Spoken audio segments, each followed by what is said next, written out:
forest grows denser as you continue. The trunks loom higher, the air cooler, until you find yourself at its heart. Here, the ground opens into a small clearing. In its center stands the oldest tree you have ever seen. Vast, gnarled, its bark cracked like ancient stone, its roots spreading in every direction like rivers carved into the soil. Its branches are bare, yet it radiates a presence stronger than any crown of leaves. You approach and place your hand upon its trunk. The bark is rough, yet beneath it you feel a thrum, slow and deep, like the beating of a hidden drum. It is the pulse of roots, the rhythm of the earth itself. You close your eyes, and the silence becomes immense. Images rise before you, stars born and fading, rivers carving valleys, mountains rising and crumbling. You see lives flicker like fireflies, brief but beautiful, returning always to the soil. And in all of it the same truth hums. There is no end, only transformation. There is no loss, only return. This is the Lich's last lesson, that even he, feared as the end, is only a shadow cast by the turning of the circle. He is not outside of it. He is part of it. He is the pause, the stillness, the silent return. As you rest your hand upon the tree, you feel your own roots stir. Not the roots of wood and soil, but the roots of memory, of origin. You recall your first breath, the warmth of early mornings, the laughter of those who touched your life.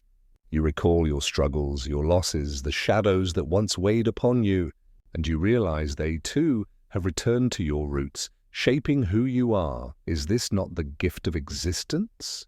That we are not isolated grains of sand, not fragile bridges trembling alone, but threads woven into the great root system of life.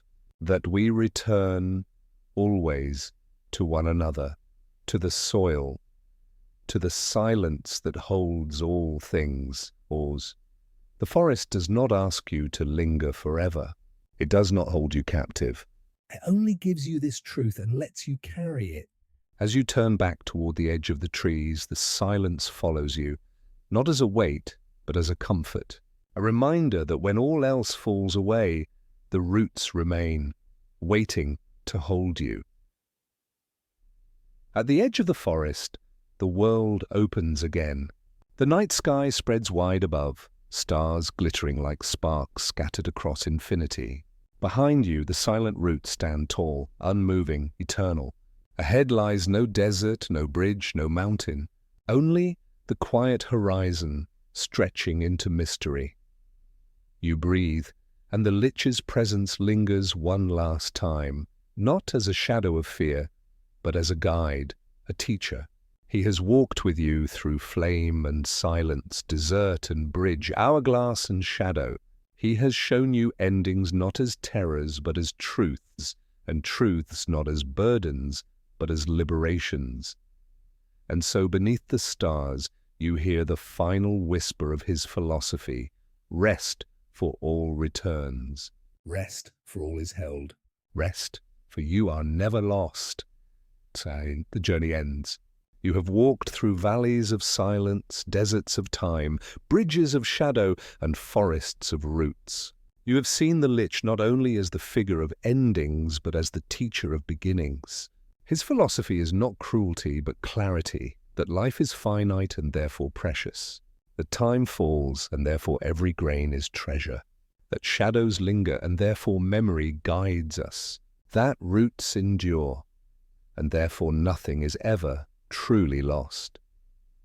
As you lie down now, listening to these words, let the silence of the forest wrap around you. Feel the roots beneath you holding you steady. Let the hourglass pour gently, each grain a breath, each breath a gift.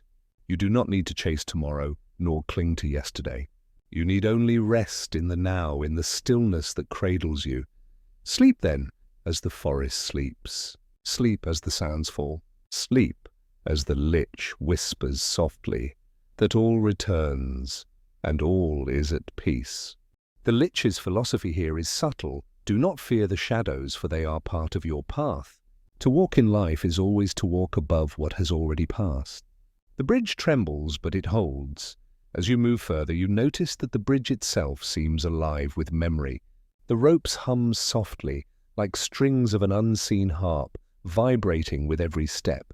Each sound is a reminder of the fragility of existence, how easily a life may sway, how delicately we are held above the abyss. And yet, fragility is not failure. The fact that the bridge endures despite its trembling is itself a miracle. Consider this: life is not a solid road of stone. It is not meant to be firm and unyielding. It is meant to tremble, to bend, to remind us of our vulnerability. For it is only through vulnerability that we feel the depth of love, the sweetness of kindness, the gravity of choice. If life were solid, we would forget its value. It is the trembling, the uncertainty that makes every step precious. Halfway across, the shadows rise higher. They swirl and stretch, taking forms that seem familiar, the outline of a face once loved, the posture of a friend long gone, the silhouette of a younger self. You feel a pang in your chest, recognition. These are not strangers. These are pieces of you, fragments of your own past reflected in the abyss. The bridge becomes a mirror. Every life, every loss, every forgotten dream drifts below, whispering softly. Some call with longing, others with regret. But the lich, watching from the edge, reminds us, do not cling to the shadows. They are not chains. They are reminders. They teach that to walk forward, one must let go of what cannot return. This does not mean forgetting nor denying. To let go is not to abandon. It is to acknowledge that memory is not a prison but a lantern. The shadows illuminate the path by showing us where we have been. Yet we must not confuse illumination with destination. The bridge does not end in the past. It leads forward, always forward, and so you walk plank after plank while the wind rises. Each gust sends the bridge swaying, ropes groaning like ancient voices. The shadows surge, their chorus louder now, murmuring with urgency. You pause, heart unsteady, feeling the pull of their call. For a moment you wonder if you should step back, retreat to the solid ground from which you came. But the lich's silent gaze steadies you. His hollow form does not move, yet his philosophy resounds. The path is only crossed by those who walk forward. To stand still is to linger between worlds, neither living fully nor accepting the inevitable. To retreat is to deny the truth. To walk is to embrace it, and so trembling with the bridge, you take another step. The ropes tighten, the planks hold. The abyss murmurs but does not claim you. The crossing becomes a meditation. Each step is a choice to move, despite the trembling, despite the shadows. Each step is a philosophy in itself. Life is not certainty but motion, not solidity but balance.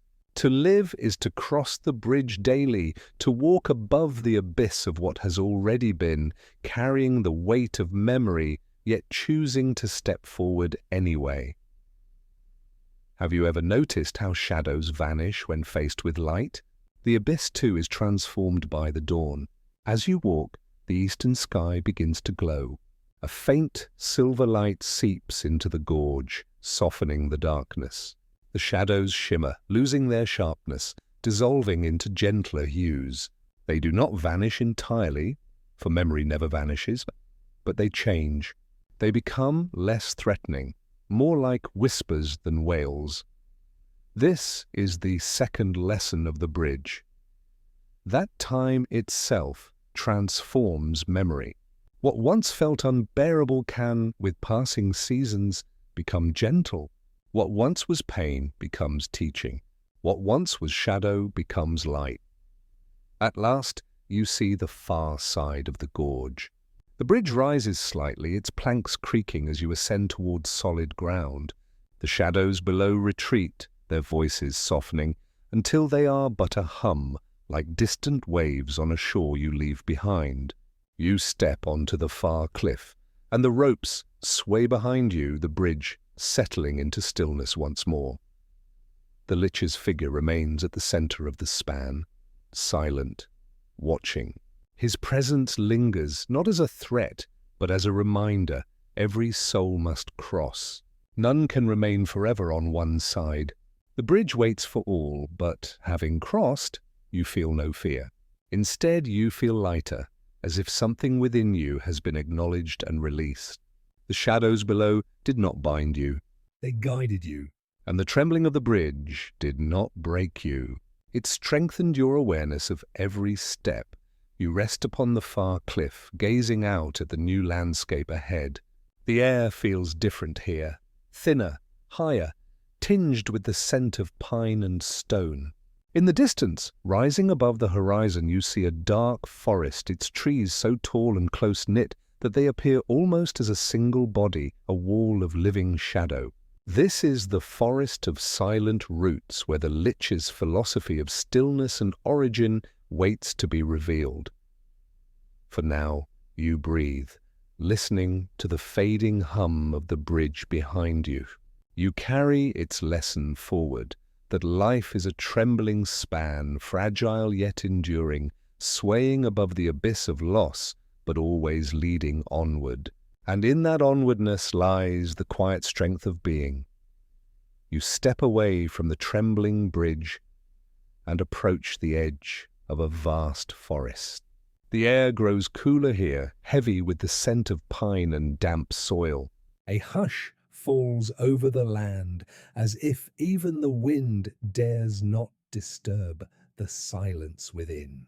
Before you rises a wall of trees, ancient, towering, their trunks dark with age, their branches knitted together so thickly that no starlight can pierce through.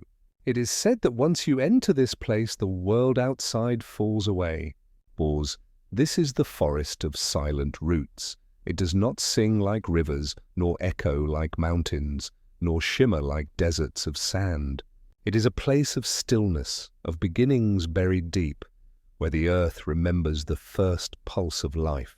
Here the lich is closest to his essence, not the destroyer, not the harbinger, but the quiet truth of return. The forest does not frighten you. It invites you gently like a soft darkness waiting to embrace the weary. You step beneath its canopy, and the silence closes around you, warm and deep as a blanket. The ground is soft beneath your feet, cushioned with moss and fallen needles. The air is thick with the fragrance of earth, roots and rain long past. Every breath fills you with the sense of something older than time, older even than memory. The forest feels alive, but not in the way of restless creatures. It breathes slowly, steadily, as if its roots are hearts pulsing beneath the soil. You wander deeper, your steps quiet. No birds cry here, no insects hum, only the occasional creak of branches, bending as though they too were listening. The silence is not emptiness, it is presence, a presence that surrounds and fills, that asks nothing of you but to simply be. And in that stillness, the lich whispers his final philosophy: all things return to their roots. At first, the thought feels heavy. To return suggests ending, suggests collapse, suggests the final dissolving of form into soil. But as you walk deeper, you realize the roots are not a tomb. They are a beginning. Everything that has ever lived, every fallen leaf, every grain of sand, every fragment of bone has returned to this silent cycle. Nothing is lost. It only changes shape, traveling downward, sinking gently into the earth until it is woven once more into life. The lich is not cruel in this teaching. He shows only that endings are beginnings unseen. That silence is not the absence of voice, but the pause that makes every note meaningful. That roots are not prisons, but anchors. Without them, no tree could rise, no life could grow tall. To return to the roots is to return to the foundation of being, and so you see, the lich is not a spectre of annihilation, but a reminder of the great circle. He does not erase, he transforms. He does not steal, he returns.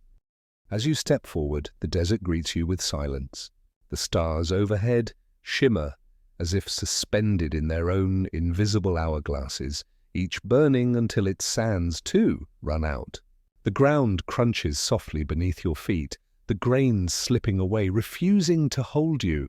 You realize that here you are not walking across stone or soil.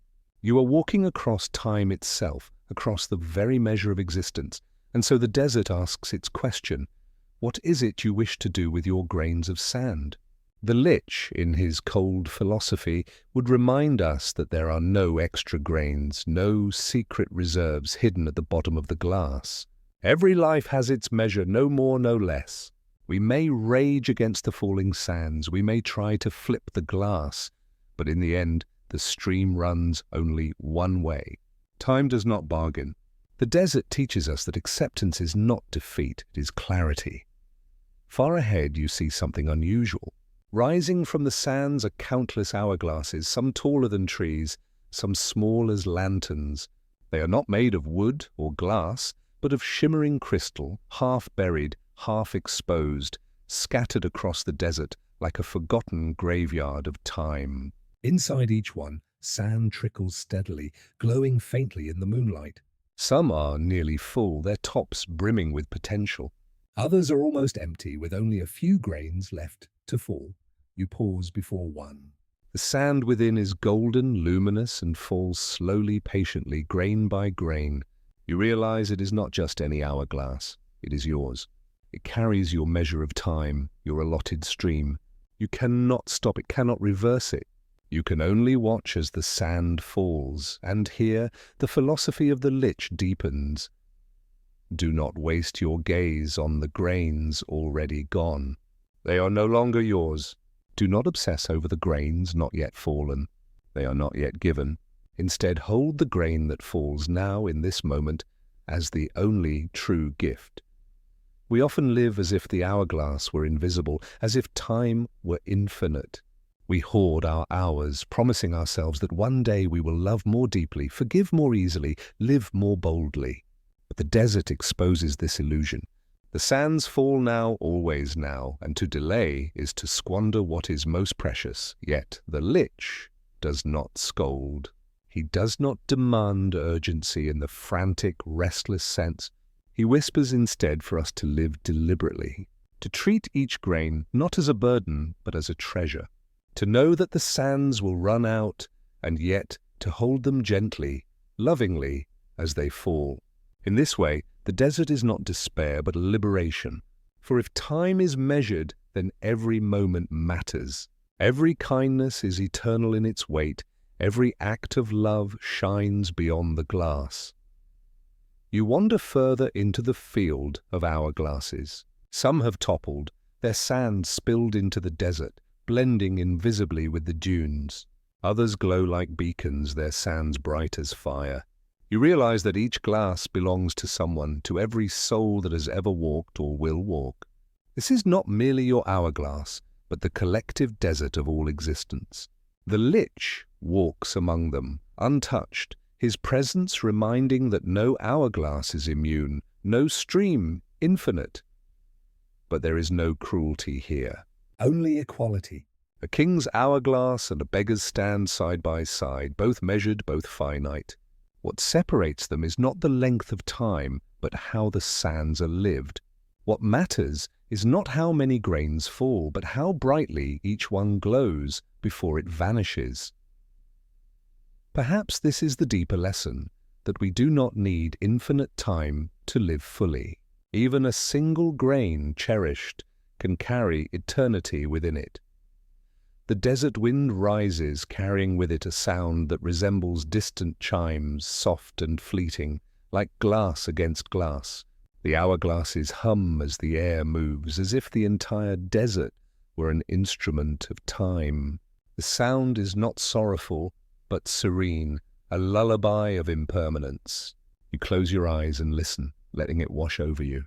Pause. The lich, who is often feared for his stillness, becomes here a kind of teacher in sound. He does not ask you to stop the sands. He asks you to listen, to hear their falling as music, not menace. Could we live this way, hearing time not as a threat but as a song? Could we hold our moments as notes, fleeting but beautiful, part of a greater melody? The desert hums its answer. Yes, if we are willing to listen. As the night deepens, you come upon the heart of the desert. Here, rising from the sands, is the greatest hourglass of all. It towers higher than mountains, its crystal sides stretching into the stars. Inside, the sands fall endlessly, neither near beginning nor near end. This is not the measure of one life, but of existence itself. The cosmic glass, the eternal stream. The lich lingers here most often, it is said, for this glass reflects his truest nature. He's not separate from it. He is the silence between grains, the certainty of their fall, the inevitability of the stream. Yet even he does not disturb it. For what is greater than time itself? Even death, even the end, is a function of the sands. And so the lich bows here, not in defeat, but in reverence. Standing before it, you feel both small and infinite. Small because your own glass is but a flicker compared to this vast one. Infinite because your grains, too, are part of the same stream, inseparable from the whole. The cosmic hourglass teaches that while individual lives may end, time itself does not. We are carried, grain by grain, into the vastness, never lost, only transformed. At last, dawn begins to paint the horizon. The sands glow with hues of rose and gold, as if the desert itself has caught fire with light. The hourglasses fade slowly back into the dunes, hidden once more by day. Only the memory of their chime lingers in the air, a gentle reminder of the truths you have learned. As you leave the desert, you carry with you a new understanding that life is precious because it is measured, that endings give weight to beginning, and that the music of falling sands is not tragedy, but wonder. The lich's presence in this desert is not a threat, but a teacher's calm, asking us only to live with awareness, to treasure the finite as if it were infinite in beauty. Ahead lies a new horizon, where stone again rises to meet the sky. Beyond the desert waits a bridge, suspended between two cliffs trembling faintly in the wind. It is the Bridge of Shadows, where the lich's philosophy of crossing and transformation will unfold.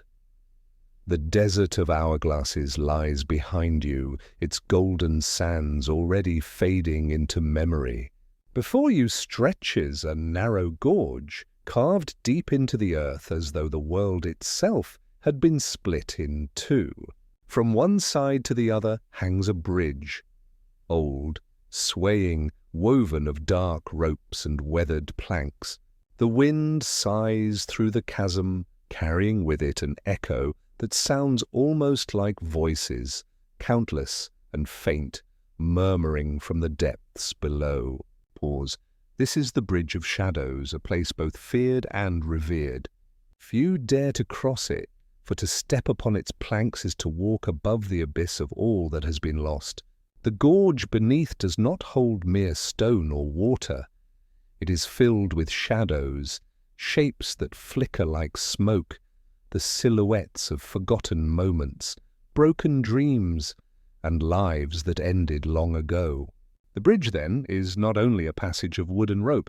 It is the path we all must cross, the crossing between life and death, between presence and absence, between being and remembering. The lich stands here often, still as a figure carved in bone, his hollow eyes gazing upon those who walk. He does not guard the bridge nor block its way. He simply watches.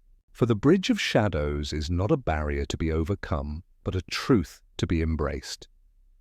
You step forward onto the first plank. It creaks beneath your weight, and the ropes shudder with the pull of the wind. Below, the gorge hums with its chorus of shadows, their movements weaving like currents in a river. Some stretch upward, as if yearning to touch the bridge. Others drift downward, dissolving into the dark. They are not malicious. They are memory itself. the imprints of all that once was, lingering like a faint fragrance long after the flower has withered. To cross the bridge is to walk above these echoes. It is to acknowledge that life rests always on the edge of forgetting. Each step forward is a step above loss, above absence. And yet, each step forward is also a step toward continuation, toward what lies on the far side. The night sky widens above, as though the forest we have left behind has parted to reveal a greater vastness. Before us rises a mountain, its slopes black with shadow, its crown veiled by drifting clouds that glow faintly in the moonlight.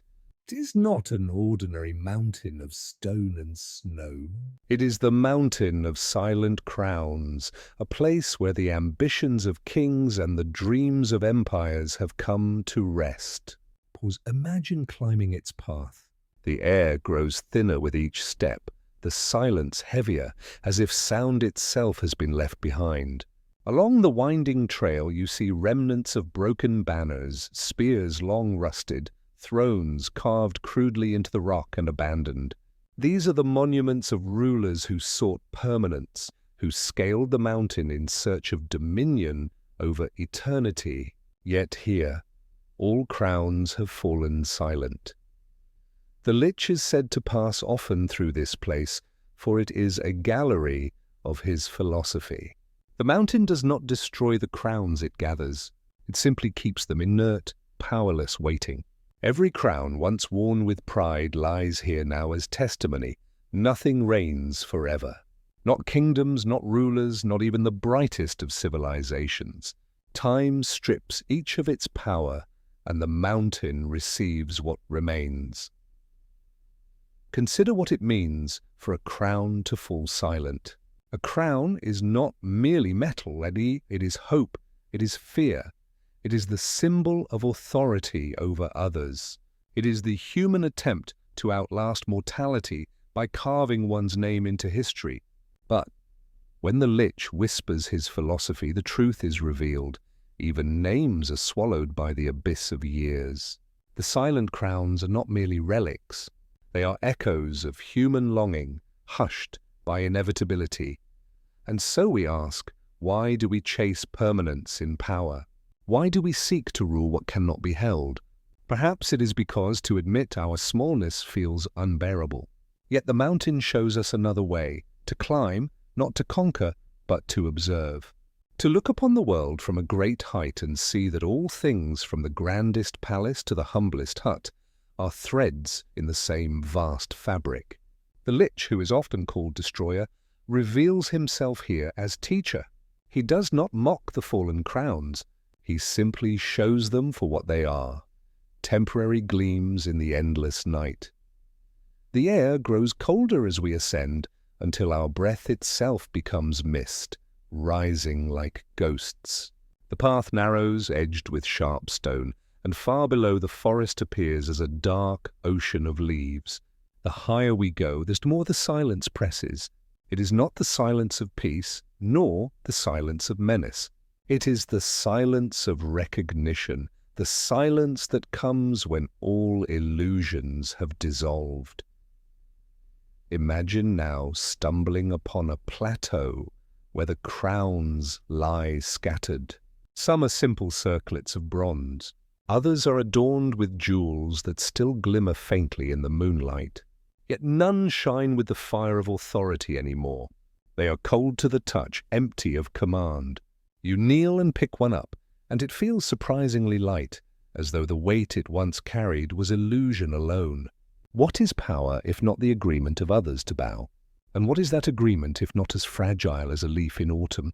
The Lich's philosophy resounds in this place. Power fades. Authority decays. The mountain keeps all crowns equally. No crown resists the passage of time. No ruler escapes the surrender to silence. Here, equality is found not in life, but in ending. And yet, this is not a message of despair. It is, instead, an invitation to humility. For if the crowns of kings lie here beside the crowns of forgotten chieftains, then we see that greatness is not measured in permanence. Greatness is measured in how we live within our span of time. The mountain reminds us that no throne outlasts the turning of seasons, but the love one shows, the kindness one gives, may ripple far longer than any crown. The trees in the forest knew this. The river beneath the bones knew it too. Now the mountain teaches us, rule not over others, but over your own fear of impermanence. Wear no crown heavier than the moment itself. For when the crown falls, and it will, you will have lived in truth, not illusion. Let us sit upon a stone ledge and look outward. The horizon stretches endlessly, a canvas painted in silver and shadow.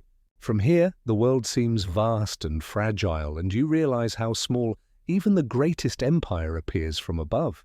The Lich is often feared as a bringer of annihilation, but in this mountain air, his presence feels like clarity.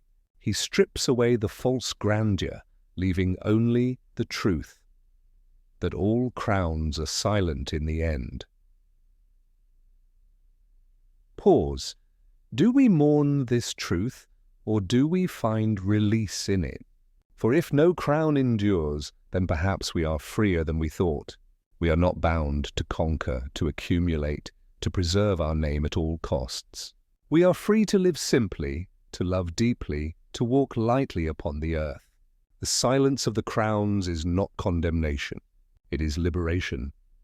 As the night deepens, clouds drift aside to reveal stars burning bright above the mountain's peak.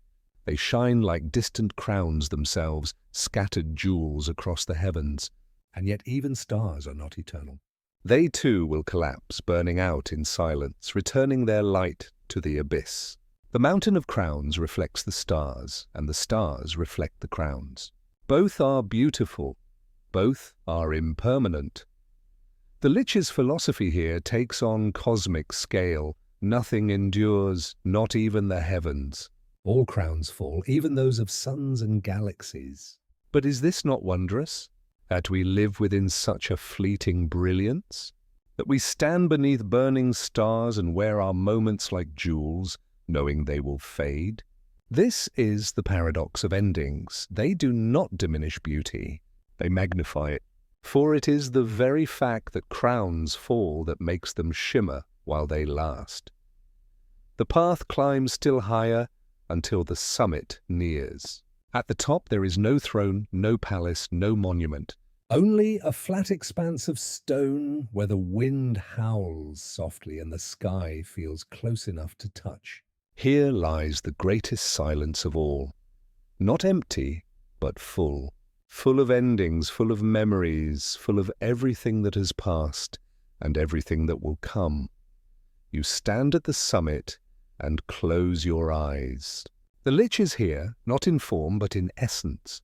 He is the hush of history, the quiet of fallen crowns, the inevitability of stars themselves. And in that silence you feel small, yet not diminished. You are a crown too, a brief gleam upon the mountain. But you are also part of the vastness, part of the same silence that enfolds all things. The mountain does not judge, it only keeps.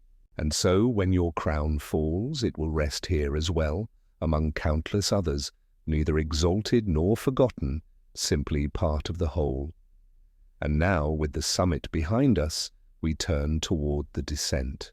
The mountain recedes, its crown still gleaming faintly in the moonlight, its silence still echoing in our hearts. Ahead lies another landscape, one shaped not by stone or forest, but by sand. For beyond the mountain stretches a desert, endless, shifting, luminous beneath the stars. The desert will teach us another truth of the Lich's philosophy, the truth of absence. Of the vastness that waits when all crowns, rivers, and forests dissolve.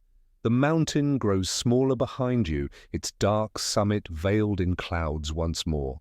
Ahead stretches a new landscape, a desert, vast and shimmering, rolling endlessly beneath the pale glow of the moon. The sands are not ordinary. They sparkle faintly, as if each grain contains the reflection of a forgotten star. The air is dry and still, carrying the faint whisper of eternity. Pause. This is the desert of endless hourglasses. Here, the ground itself is shaped into great spirals and mounds that resemble overturned timepieces. Each dune, each ridge is like an hourglass poured out upon the earth. As the wind moves, the sands shift, counting time not in seconds or hours, but in centuries and eons. No footsteps remain here for long. Each trace vanishes into the shifting sea, reminding us that nothing is fixed, not even the memory of presence. The lich is said to wander this place as a shadow, moving across the sands, faceless and still, watching as the hours collapse into themselves. For him, the desert is no punishment, no exile. It is simply the truth made visible, that all things are measured, that every life is an hourglass overturned at birth, and that the sands fall whether we notice or not. We step back from the edge. The journey along this river has not given us clear answers, but it has offered perspective. Endings need not be brutal. They are as natural as water finding its way to the sea. The lich, in his stern philosophy, does not scorn life. He only reminds us that clinging to permanence blinds us to beauty, to hold lightly, to love fiercely, to release willingly. This is the wisdom of the river beneath the bones. And so we leave the cavern, with its dark waters and its whispering stones. As we climb back toward the world above, the current still hums faintly in our ears. It will always be there, beneath everything, patient and unyielding. And perhaps in some quiet night yet to come, when we close our eyes, we will hear again the chorus of voices and know that we are walking beside the river once more.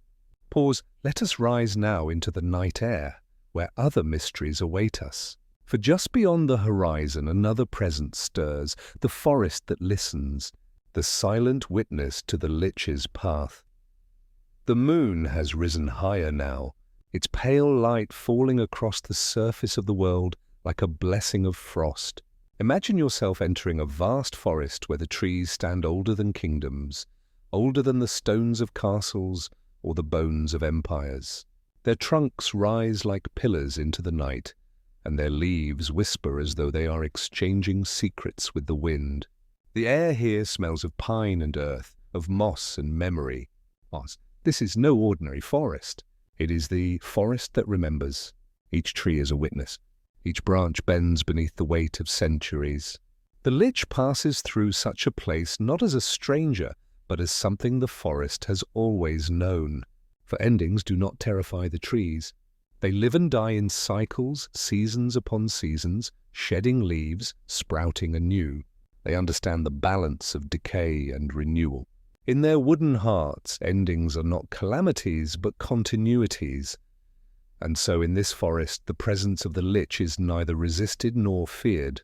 The trees do not tremble at his passing. They simply record. They take into themselves the silence of his footsteps, the emptiness he carries, and they preserve it as rings within their trunks. When the lich moves on, the trees still stand, remembering. The forest invites us to reflect on memory, not as human memory, fragile, fleeting, filled with forgetfulness, but as something older, deeper. Imagine if each tree around you carried the marks of everything it had seen. The lovers who carved their names into bark, the storms that tore down branches, the lightning strikes, the fires, the slow creeping vines. Nothing forgotten, only stored silently, year after year.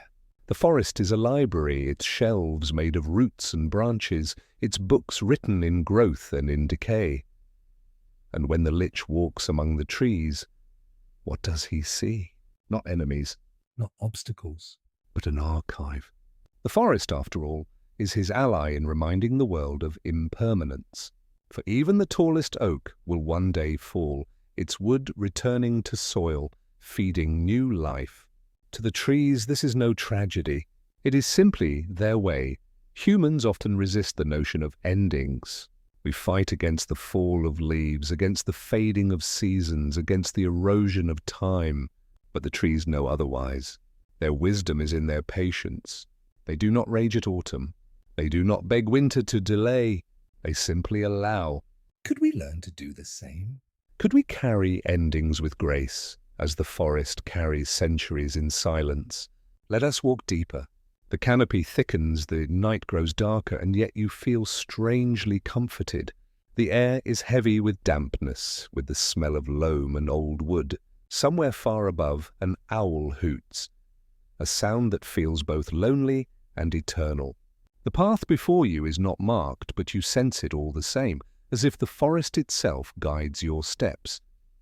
The Lich's philosophy here is not destruction, but observation. He does not force the trees to fall. He waits, knowing that time will do the work.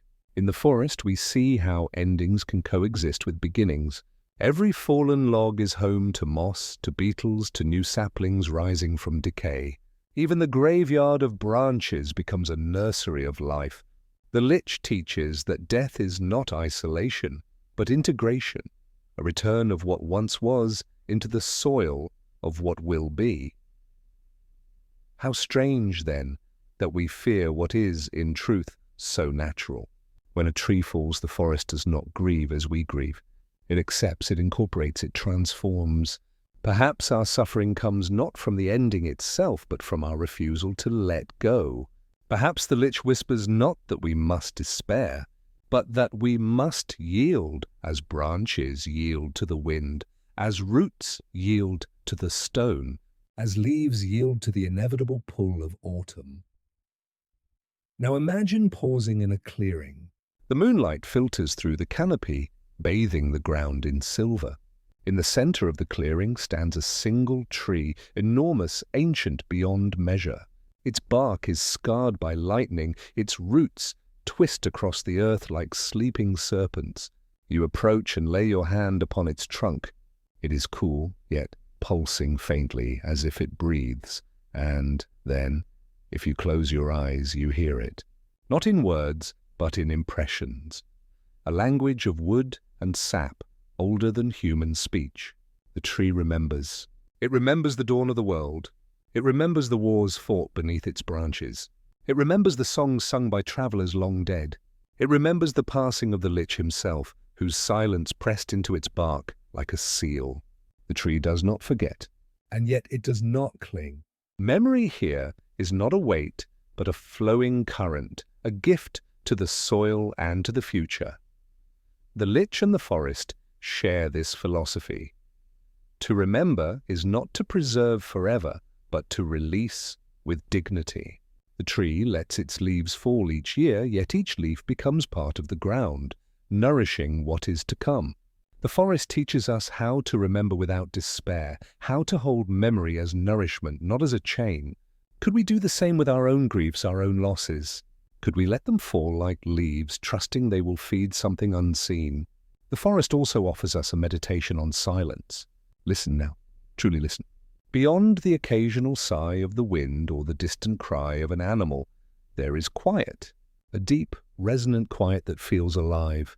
The Lich moves within this silence like a natural element. He's not separate from it, he is it. And within such silence, one can hear thoughts more clearly, feel the contours of existence more gently. It is here that the Lich's philosophy sharpens. He teaches that silence is not absence, but presence. Just as the pauses between notes give shape to music, so too do endings give shape to life. Without silence, there would be no song. Without death, there would be no life. Silence is the forest's most eloquent word, and it speaks directly to the soul. Pause, so we sit in the clearing under the ancient tree and breathe with the forest. We let silence surround us as a river surrounds its stones. We let it remind us that there is no need to fear what is inevitable. The trees stand tall not because they resist death, but because they live fully within their span of time. Perhaps this is the lesson the Lich carries, wrapped in his frightening visage, that to live is not to defy endings, but to embrace them. Now the path leads onward. The forest stretches endlessly, but we walk without urgency. The night is kind, and the moon is a gentle guide. As you walk, you notice how the ground softens, how moss cushions each step, how the air grows richer with the scent of earth. The forest does not rush. It does not demand. It simply exists, eternal in its transience, and so when the lich passes through, he does not destroy. He merely reminds. The trees, in their quiet wisdom, accept his presence, knowing that he is not enemy, but inevitability.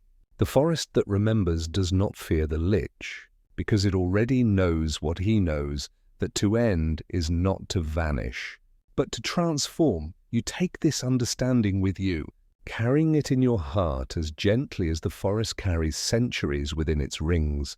The memory of endings becomes less sharp, less cruel.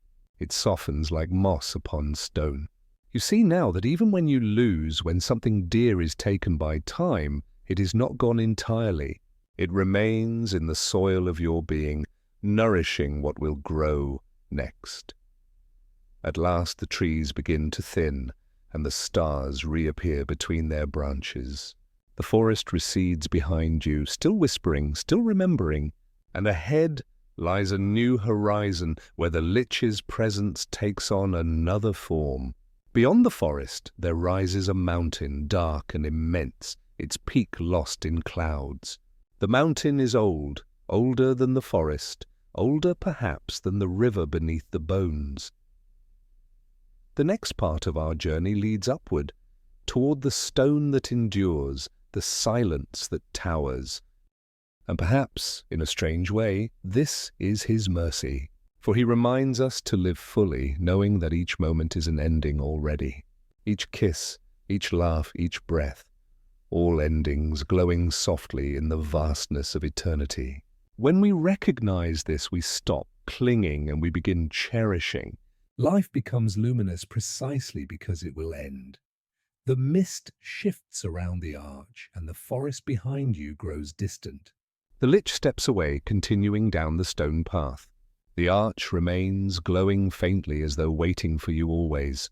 You do not need to cross it now. It will be there when you are ready. For endings are never rushed. They arrive in their own time. And so you follow him, carrying the lesson of this place, that endings are not final, but eternal. That they are not the closing of doors, but the opening of pathways.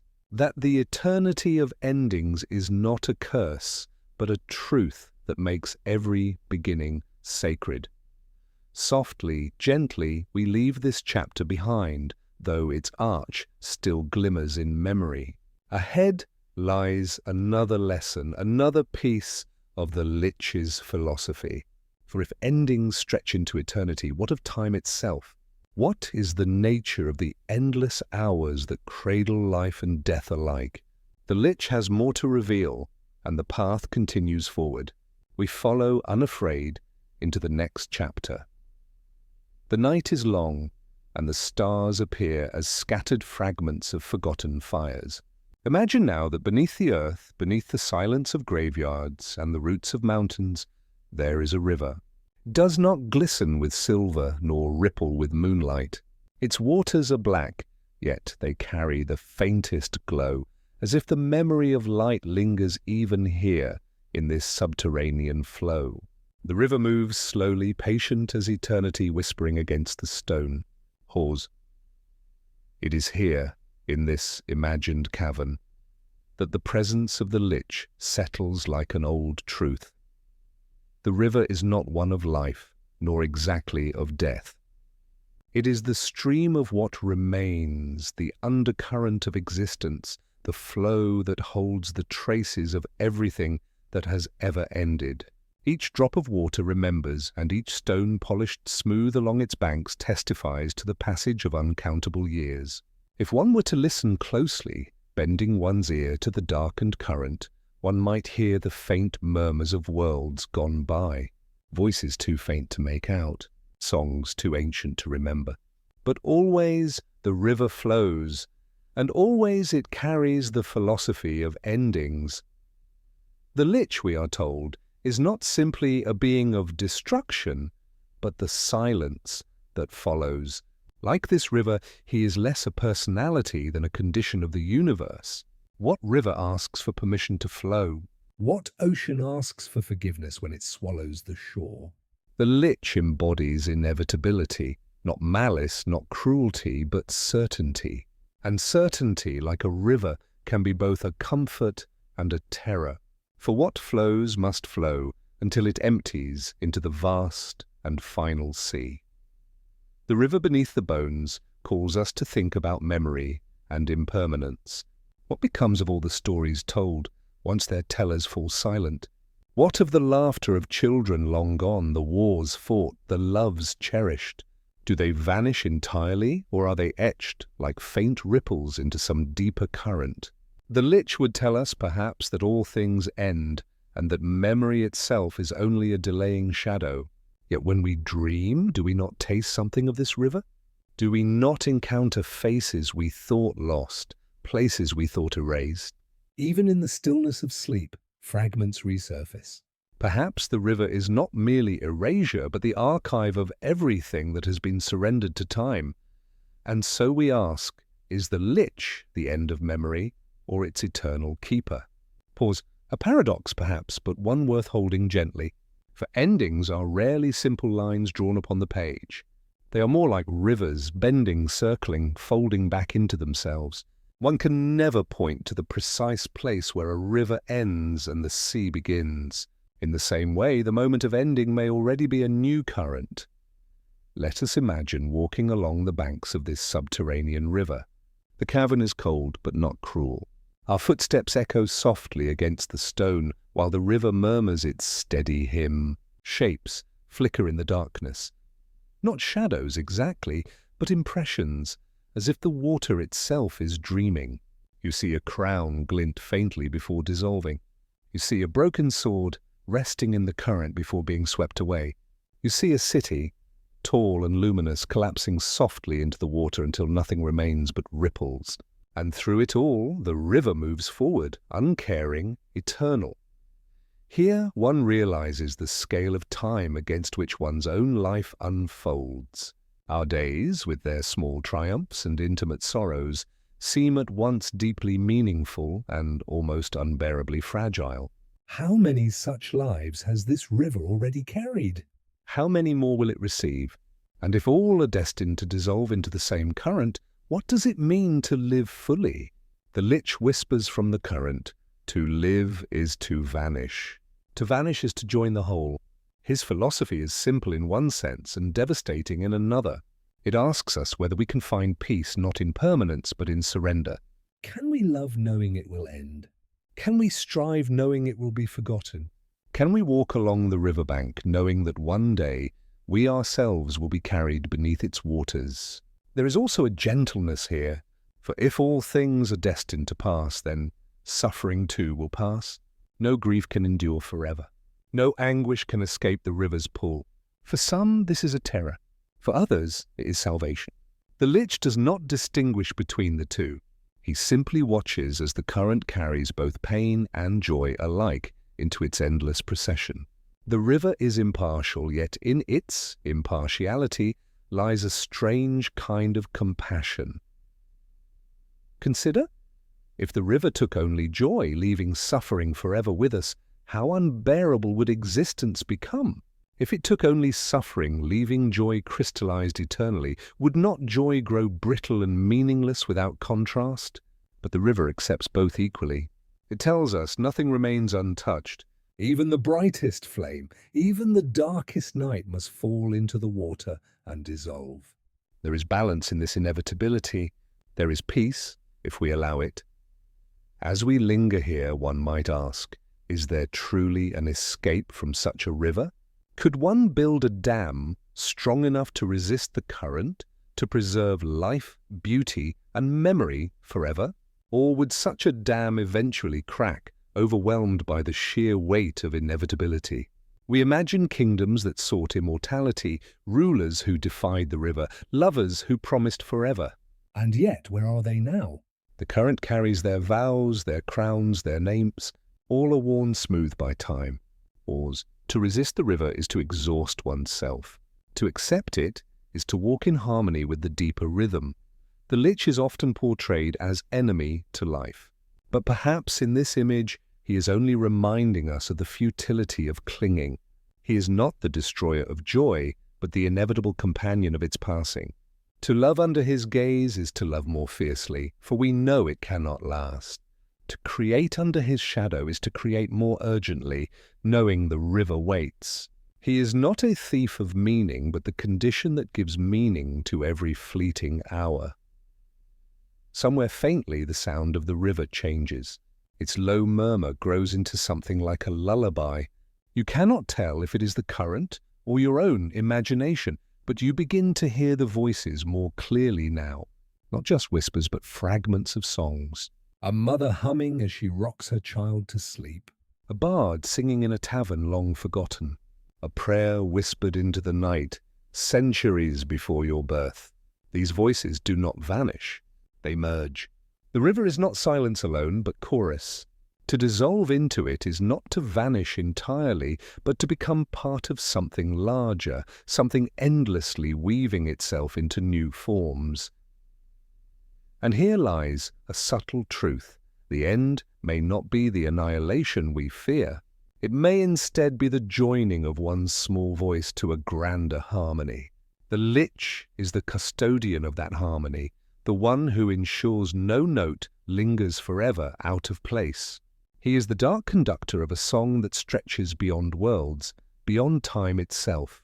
We may fear him because we do not yet know the music, but when we hear it, in dreams, in memory, in the quiet spaces between our thoughts, we recognize it as something both alien and deeply familiar.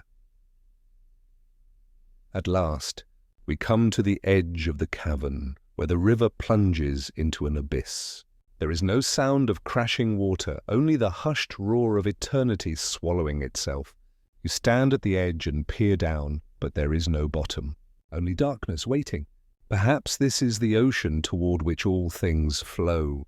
Perhaps this is what the lich truly is, and the ocean of endings, the sea of return. To look upon it is to feel both fear and release. The abyss is vast, but it is also still. There is nothing more to resist, nothing more to lose. How many of us flee from this mirror? How many of us drown our shadows in distractions, never daring to pause in silence long enough to notice them? Yet the lich insists that true peace cannot be found in denial. To ignore the shadow is to live in illusion. To face it is to awaken, and so, in his strange and frightening way, he offers us a gift. The gift of shadow. The gift of truth.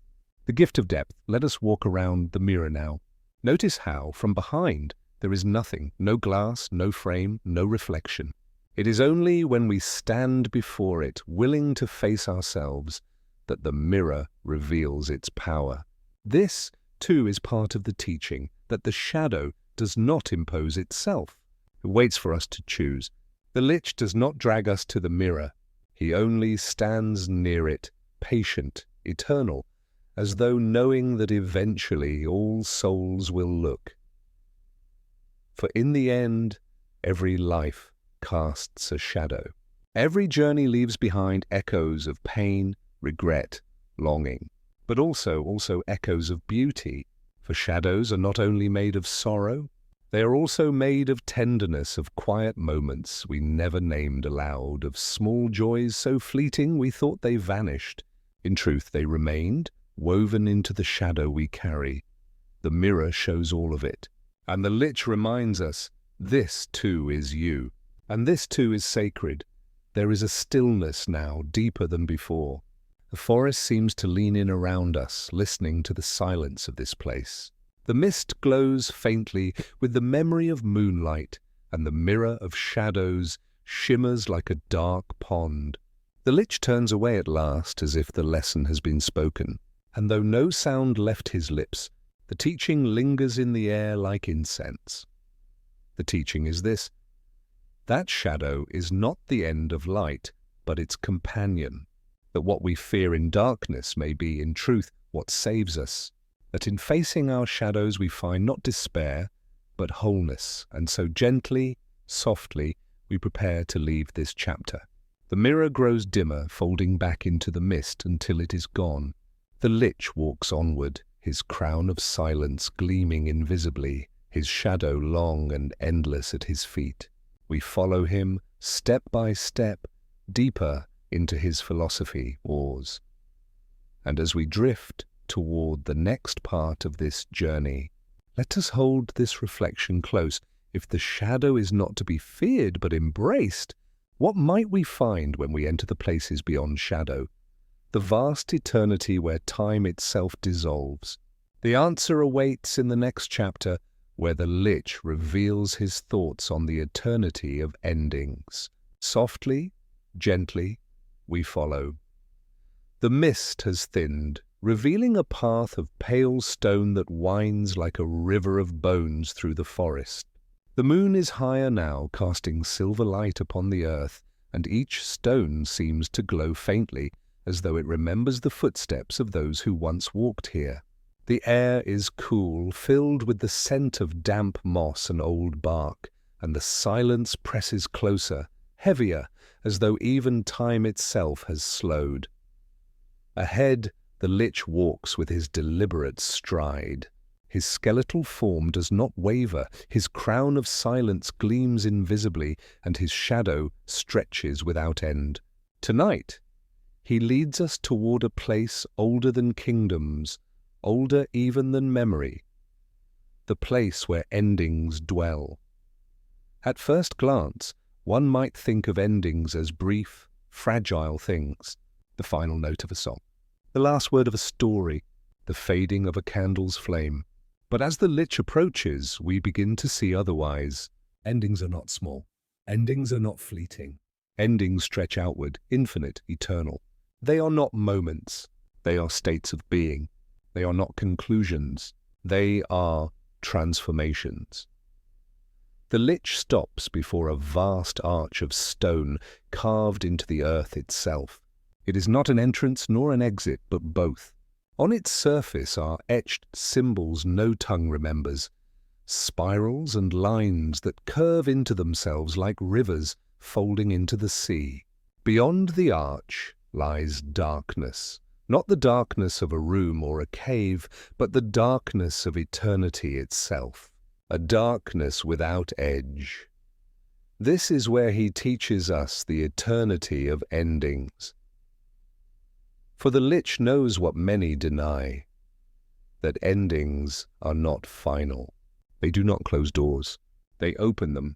Every ending is a horizon. Every horizon leads to another sky. The child who ends his play grows into youth. The youth who ends his journey grows into age. The age that ends dissolves into memory. Even memory, when it ends, transforms into silence. And silence is eternal. The eternity of endings is the truth that nothing ceases, not truly. Everything transforms. Endings are not destruction, but continuity in disguise. Think of fire. A log burns and its ending seems tragic. But what has truly ended?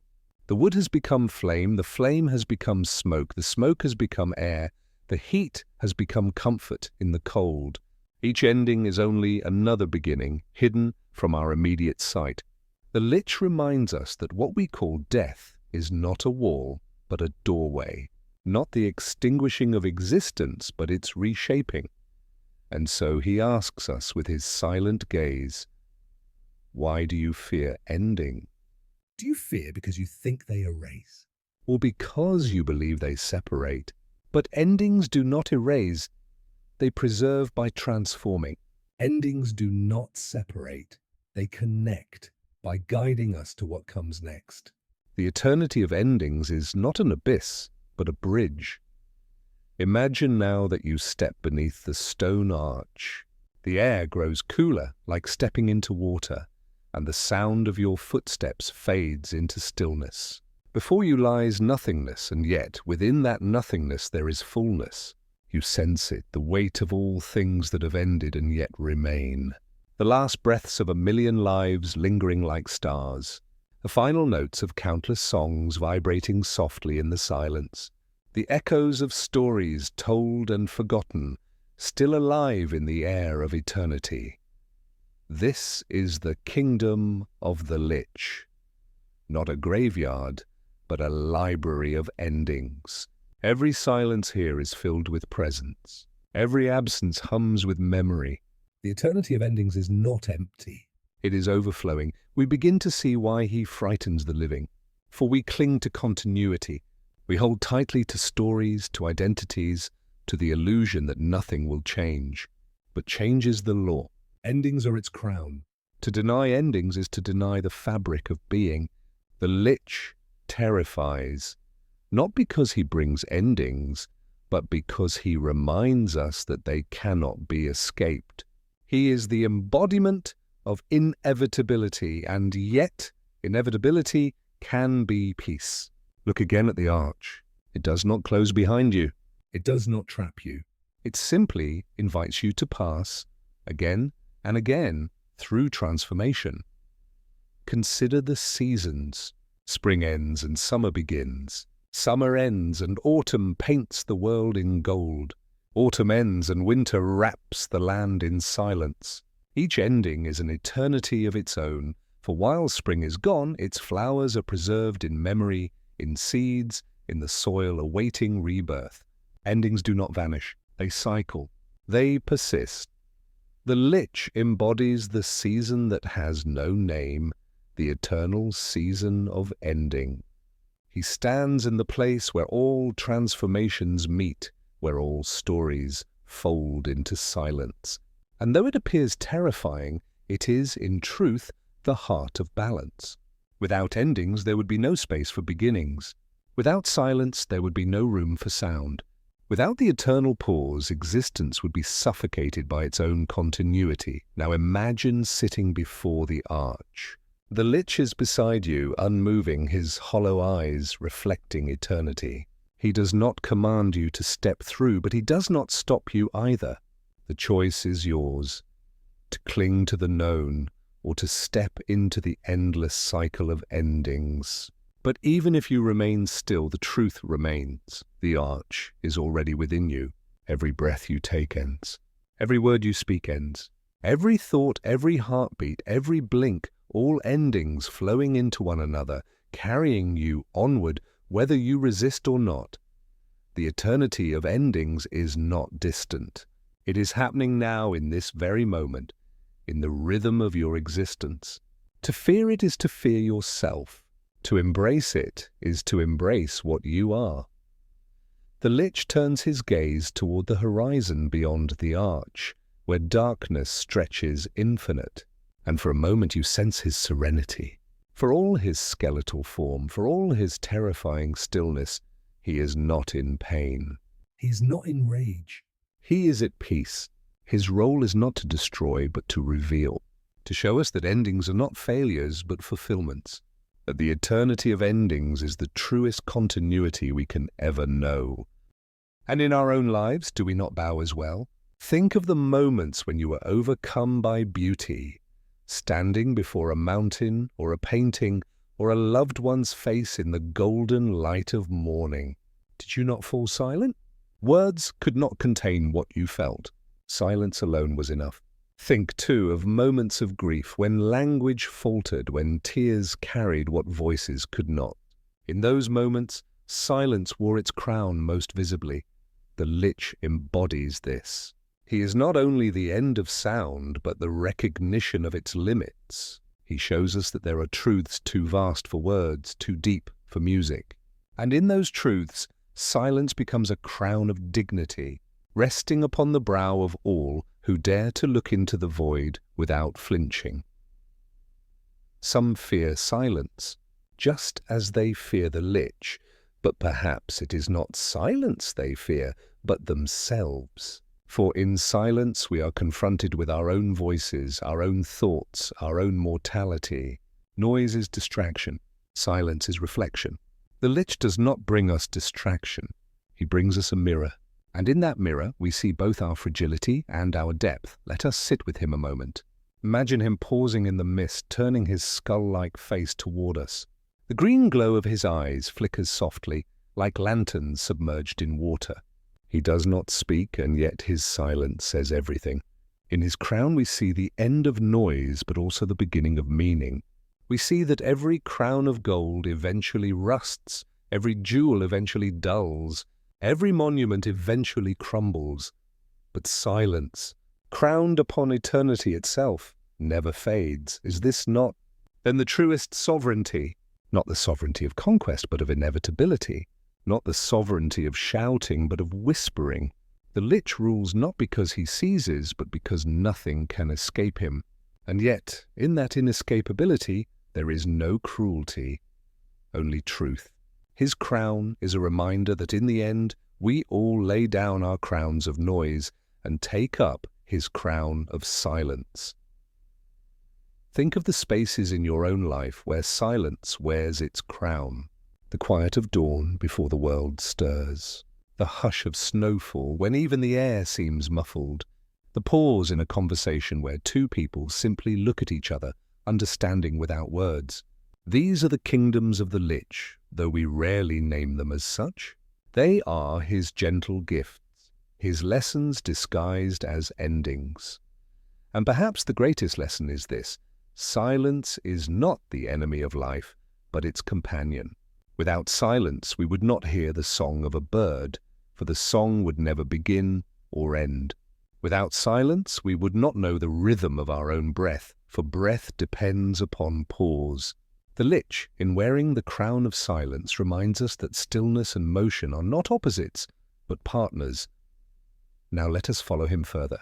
The mist thickens, and the forest path bends toward unseen places. His footsteps make no sound.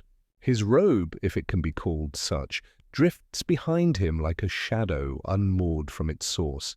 Above his head, the crown glimmers invisibly, a halo of nothingness. And yet, in that nothingness there is everything. We may wonder, do we too wear such crowns? Do we not each carry silence within us, waiting to be acknowledged? The silence of memory, the silence of dreams, the silence of the heart when it rests between beats. Perhaps the Lich is not the sole king of silence. Perhaps he is simply the one who shows us the crown we have worn all along. The chapter closes gently here. We have walked with him through the forest of mist, gazed upon the crown of silence, and begun to understand its meaning, not as terror but as truth. Not as an ending, but as a companion. The Lich has not spoken, yet he has taught. His lesson is simple, that silence is sovereign, and in its sovereignty lies peace. As we drift toward the next chapter, let us carry this reflection. If silence itself wears a crown, what other treasures might the Lich hold? Treasures hidden not in vaults or castles, but in the very fabric of existence. Let us move onward, gently, into the deeper philosophy of shadows and eternity. The path bends like a ribbon of smoke, winding deeper into the forest. Pause. The mist has thickened, curling around your ankles like quiet waves, and the trees stand taller here, their branches arched high overhead, as though forming a cathedral of living wood. There is no birdsong, no stirring of wind, only the low hum of silence, vast and patient. And as you walk, something glimmers faintly in the distance, half hidden by the fog, a mirror, tall as a tower, framed in roots that have grown around its edges like the hands of time itself. This is no ordinary mirror. Its surface ripples like black water, reflecting not the body, but the shadow. The Lich stands before it, skeletal and still, his crown of silence resting upon his brow like invisible weight. He does not look at himself, he looks at what the mirror reveals. His shadow stretches long and thin across the ground. But in the mirror that shadow deepens, expanding into something vaster, darker, infinite. This is the mirror of shadows, and it teaches another lesson of his strange philosophy. For the Lich is not simply the king of silence.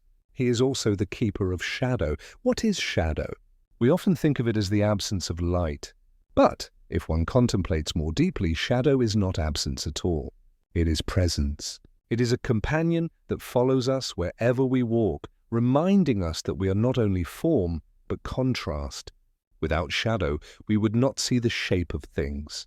Without shadow, we would not understand depth, nor mystery, nor relief. Shadow is not the enemy of light, but its partner. The lich, as he gazes into the mirror, understands this. His body may be little more than bone, but his shadow is immense, stretching far beyond him, as though containing all the endings of the world. Yet within that vastness there is no rage, only calm inevitability. The mirror does not flatter, it does not lie. It shows what always was, that we are both the flame and the smoke, both the day and the twilight. And so he asks us, without words, have you looked into your own shadow? It is not an easy question. For most of us, shadow is what we avoid. It is the part of ourselves we refuse to acknowledge, the truths we hide beneath smiles, the fears we bury beneath ambition. We flood our lives with light, thinking that if we shine brightly enough, our shadow will vanish. But shadows never vanish. They deepen, they lengthen, they wait. The lich teaches that shadow is not meant to be denied, but embraced. Not as weakness, but as truth. In the mirror, he sees not a monster, but a teacher. His shadow is not his shame, it is his essence. And in this he teaches us something profound, that to deny the shadow is to deny the fullness of existence. Only when we face the shadow do we truly understand the light. Consider the twilight hour. When the sun lowers itself toward the horizon and the world turns gold and violet, shadows lengthen across the earth. Children grow quieter as though instinctively sensing the transition. Birds return to their nests, their songs softening into whispers. Twilight is neither day nor night, but the marriage of the two. It is the shadow made visible, painted across the sky, and it is in twilight, more than in noon, that beauty reveals itself most tenderly. The lich embodies this twilight truth. He's not pure darkness. He's not the absence of being. He is the mirror in which shadow takes form, reminding us that endings too can be beautiful, that what we call darkness is not annihilation but transformation. Now imagine yourself standing before the mirror of shadows. What do you see? At first, perhaps you see your outline, the familiar silhouette you have carried all your life. But as you look longer, the reflection shifts. You see not only your shadow, but your memories, the times you hurt others, the times you feared, the times you doubted. You see the cracks in your armor, the hidden aches in your heart. And yet, there is no condemnation here. The mirror does not accuse. It simply shows the lich stands beside you silent, his green eyes glowing faintly. He does not laugh, nor does he scorn. He only waits, patient for you to accept what you see. For this is his lesson, that the shadow is not a curse, but a key. It opens the door to self-understanding, to compassion, to wholeness. The forest is quiet tonight. Beneath a sky where the stars tremble like tiny candles in an endless cathedral, the trees stand tall and patient, their branches interwoven like ancient fingers in prayer. There is no wind, only the still breath of the earth holding itself in reverence. The air smells faintly of moss, damp wood, and the delicate perfume of mushrooms hidden beneath the soil. If one listens closely, one can almost hear the quiet sighs of the roots speaking to one another in the deep, and in that silence there is something else, a whisper. Not from the leaves, not from the owls perched in shadows, but from something older, darker, and yet strangely tender. It is the whisper of bones. The bones of creatures long gone, carried in the soil, drifting in forgotten catacombs, scattered across the sands of time. They murmur faintly as if telling a story not of endings but of continuities, a story of the lich. The lich, that figure of darkness, is not simply a monster. He is not simply evil. He is a question given shape, a paradox dressed in tattered robes of eternity. He is the idea that beneath the colors of life, beneath the music and laughter, lies silence. Inevitable, patient, absolute. And yet there is beauty in that silence. A beauty that terrifies but also comforts. The silence is not absence but presence. The presence of stillness, the echo of being itself. Pause. Imagine the lich, not as an enemy, but as a philosopher. A teacher who carries no lantern but a skull-shaped flame. His eyes, green with the light of decay, do not look outward in cruelty. They look inward, to the truth of all things. He asks a simple question: what remains when everything else is gone? The birds may answer with flight, the rivers with their flowing song, the stars with their burning. But all those answers fade. What remains is what he represents, the raw essence of impermanence. And here is where the paradox begins. For the Lich does not simply destroy, he reveals. He strips away the ornaments of existence until only the foundation is left. That foundation, though cloaked in darkness, is not empty. It is full of meaning. To contemplate the Lich is to sit at the edge of an ancient well and listen not to the water, but to the depth. The bones whisper because they remember. They remember what it felt like to carry weight, to dance, to love, to ache. They remember how laughter sounded inside the cage of a rib, and how breath once rose and fell like the tides of a small, personal ocean. And though the bodies are gone, though the voices are dust, the memory lingers embedded in the silence. The Lich walks upon those memories, gathering them not as trophies, but as truths. Consider how often we run from silence. We fill our days with noise, with music, with chatter, with the soft glowing screens that imitate stars. We fear the moment when the room grows still, because in that stillness we hear the whisper of bones. But is that whisper frightening, or is it guiding? The Lich, in his strange way, invites us to listen, to slow down, to notice how the air itself breathes around us, how the ticking of a clock sounds like a heartbeat outside of flesh, how the darkness of night is not hostile, but embracing. When we sit with these things, we begin to see what he sees, that life is not less precious because it ends, but more so. Each heartbeat is a candle in the cavern of eternity. Each breath is a star against the void, and perhaps that is why the Lich terrifies heroes. Not simply because he threatens kingdoms, but because he threatens illusions. He dares to speak the truth that we are temporary. Yet he does so not with malice, but inevitability. He is the teacher we did not ask for, but the one who arrives when the lesson must be learned. Let us walk deeper into this forest, guided by his philosophy. The moss softens our steps. The moon above is a pale coin, lost and glowing. Between the trees we can almost imagine his figure, tall, skeletal, crowned with horns that curve like question marks against the sky. He does not rush toward us, nor does he hide. He simply waits, as all truths do, and so we ask him, "What are you?" He does not answer with words, but with presence. The Lich is not a name, not a body, but a mirror. In his reflection we see what we avoid: the fragility of bones, the fleetingness of joy, the finality of endings. But we also see something else, that the awareness of these things makes our living more profound. Without night we would not know the stars. Without endings we would not cherish beginnings. The whisper of bones is not despair. It is a lullaby sung in the oldest tongue. It tells us to rest, to release the frantic grasping at permanence, to float gently in the river of impermanence. For even the river flows into the sea, and even the sea returns to clouds. Everything is cycle, everything is return.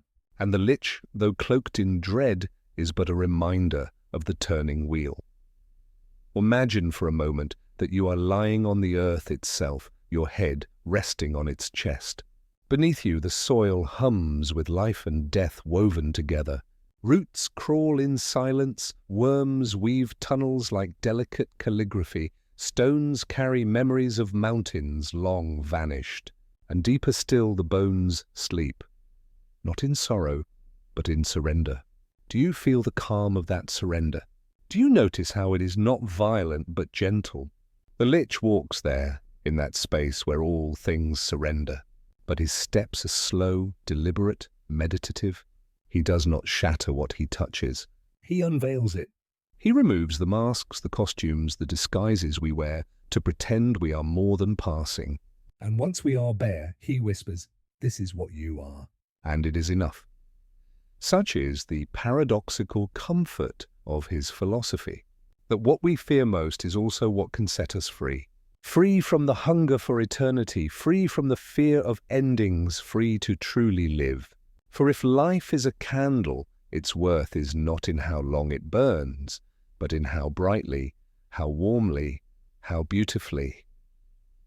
So tonight, in this quiet forest, beneath the trembling stars, let us listen without fear. The bones whisper softly, the trees lean closer, the night enfolds us like a vast, dark cloak. The Lich is near, but not as an enemy. As a guide, He stands at the edge of our awareness, patient, silent, eternal. And in that silence we find not despair, but rest. Let us close this first chapter here, at the threshold. The Lich has appeared, not as terror, but as teacher.